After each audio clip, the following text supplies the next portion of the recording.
이 영상을 제작 중인 지금의 시간은 2025년 10월 2일입니다. 이 채널을 그리고 끌어당김을 실천한 지 한 달쯤이 되었습니다. 물론 아직까진 제 삶에 큰 변화는 없습니다. 오히려 영상을 올리지 않은 여러 날의 시간 동안 꽤나 힘든 일들만 복합적으로 일어났죠. 뜻하지 않게 지출된 돈에 대출 불가 판정, 또 아이가 다니고 싶어하는 학원도 일단 기다려달라는 핑계까지 대야 했던 한 달이었습니다. 그런 답답한 마음을 풀고자 저녁마다 일부러 러닝을 하러 인근 공원을 나갑니다. 또 잠시라도 짬을 내 끌어당김을 실천하고자 걷고는 있는데 최근 들어 그렇더라고요. 오히려 끌어당김을 하지 않으면 마음이 불편해지고 괜히 예민해지고, 그러다 보니 내가 뭔가 잘못하고 있는 건 아닌가 하는 불안이 자꾸 커져만 갔습니다. 그러니 결국 제가 어느 순간 끌어당김이라는 행위 자체에 집착하고 있는 게 아닐까? 그런 생각이 들더라고요. 오히려 하지 못하는 날이면 짜증이 오를 정도였죠. 심지어 벽에 붙여놓은 비전보드가 허망해 보일 정도였습니다. 그래서 이런 생각이 들더라고요. 분명히 어디서부턴가 잘못됐다. 처음에 그 설레이고 충만했던 느낌이 아니다. 그럼 어디서부터 잘못된 걸까? 그런 생각으로 또 하염없이 러닝을 해보았지만 막상 아무런 해결책이 떠오르지 않았습니다. 어디 물어볼 곳이 있는 것도 아니었고요.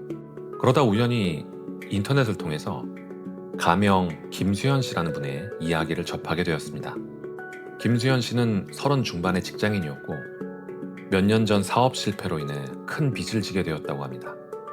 그뿐만 아니라 가족 중 병든 부모님을 돌봐야 했고 지인의 보증을 잘못 써서 예상치 못한 빚까지 떠안게 되었다고 해요.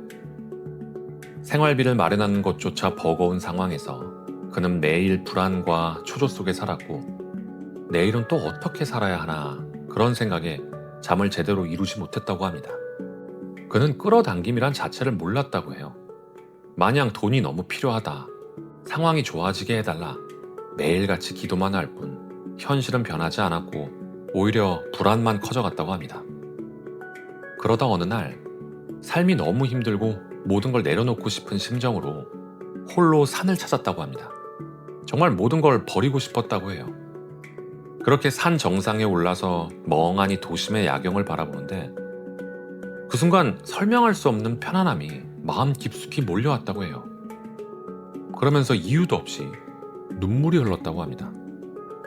아무것도 가지지 않아도, 아무것도 하지 않아도 정말 그 순간만큼은 완전히 충만했다고 합니다. 그 경험을 계기로 김수현 씨는 명상을 시작했다고 합니다. 그러면서 자신이 지금까지 얼마나 두려움과 불안 속에 살았었나 그런 걸 느꼈다고 해요. 오히려 자기 자신부터 편안하게 만드는데 집중하기로 한 겁니다.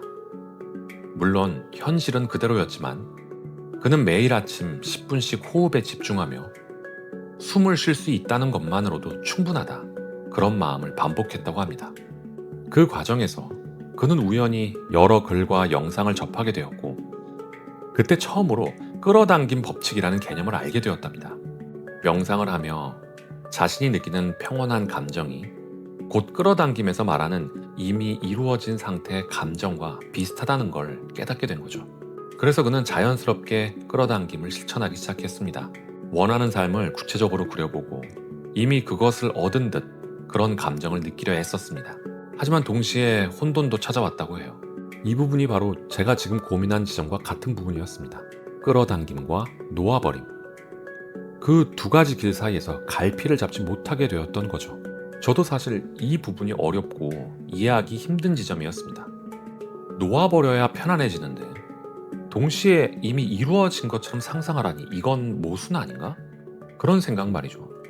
그러던 어느 날 김수현 씨는 문득 이런 깨달음을 얻었다고 합니다. 끌어당김은 씨앗이고 명상은 토양이다. 아무리 좋은 씨앗을 심어도 메마른 토양에선 싹이 자라지 않습니다. 씨앗만 붙들고 애쓰다 보면 오히려 땅이 갈라져 버리는 것이죠. 반대로 토양이 풍요롭고 촉촉하다면 씨앗은 자연스럽게 뿌리를 내리고 싹을 틔웁니다.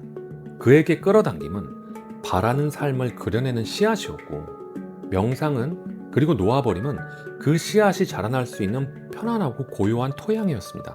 결국 중요한 것은 씨앗을 억지로 움켜쥐는 것이 아니라 토양을 돌보며 편안함 속에 자신을 맡기는 것임을 알게 된 것이죠. 지금의 저처럼 집착과 불안으로 가득한 마음에 상상을 심으면 씨앗이 뿌리내리지 못하지만, 편안함 속에서는 상상이 자연스럽게 자라난다는 사실이었죠.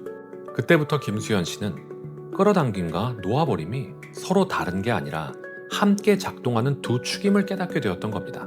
명상과 놓아버림의 편안함 속에 끌어당김이라는 꿈을 심고 결국 그 씨앗은 스스로 자라나 열매를 맺는다는 것을 체험하게 된 거죠. 이후로 김수현 씨의 삶은 조금씩 달라지기 시작했다고 해요. 불안이 줄어드니 주변 사람들과 관계도 자연스럽게 좋아졌고, 직장에서 새로운 기회를 얻어 꾸준한 수입을 확보할 수 있었답니다. 부모님을 돌보는 데 필요한 자금도 점차 마련할 수 있게 되었고, 억눌렸던 심리적 압박이 완화되면서 빈 문제에도 보다 침착하게 대응할 수 있었다고 합니다. 저는 김수현 씨의 사연을 통해 조금은 막혔던 속이 뻥 뚫리는 느낌을 받았습니다. 그동안 저는 씨앗만 심으려 했지 토양을 준비하지 않았던 거였구나, 이걸 알게 된 거죠. 그래서 저 역시 김수현 씨처럼 명상을 시작했습니다. 물론 이제 며칠 되지는 않았지만 잠시라도 호흡에 집중하고 지금 이 순간에 머무르는 연습을 하다 보니까 마음이 조금씩은 가벼워지는 느낌이었어요. 억지로 이루어졌다고 상상하지 않아도 명상 속에서 느껴지는 편안함이 곧 이미 이루어진 상태의 감정과 닮아 있다는 걸 알게 되었던 겁니다.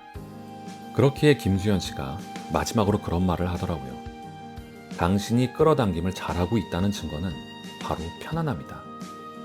어떤 고통의 상황이 닥친다 해도 당신이 그 안에서 편안함을 느낀다면 당신은 끌어당김을 아주 잘하고 있다는 뜻이 된다. 이렇게 말이죠.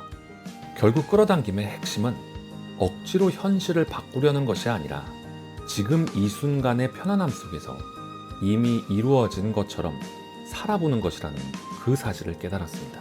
그러다가 어제 러닝을 하던 와중에 문득 드라마 나의 아저씨의 대사가 떠오르더라고요. 그래서 이제부턴 저 역시 그 질문을 앞으로도 제 삶에 던져보려고 합니다. 편안함에 이르렀나? 여담으로 이번 편부터 제 개인적으로 끌어당김이 정말 현실적으로 일어나는지 그걸 직관적으로 보여드리기 위해 수동으로 복권을 사보려고 합니다. 물론 재미로 해보는 거지만 끌어당김을 통해 실제로 당첨이 될진 저도 매우 궁금하기도 하고요. 그래서 5자리까지만 여러분들과 함께 공유해보자 합니다.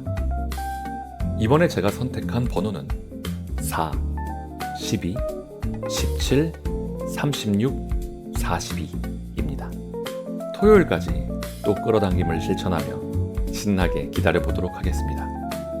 여러분들께서도 매일 끌어당김 하시는 하루하루 되시기 바랍니다. 감사합니다.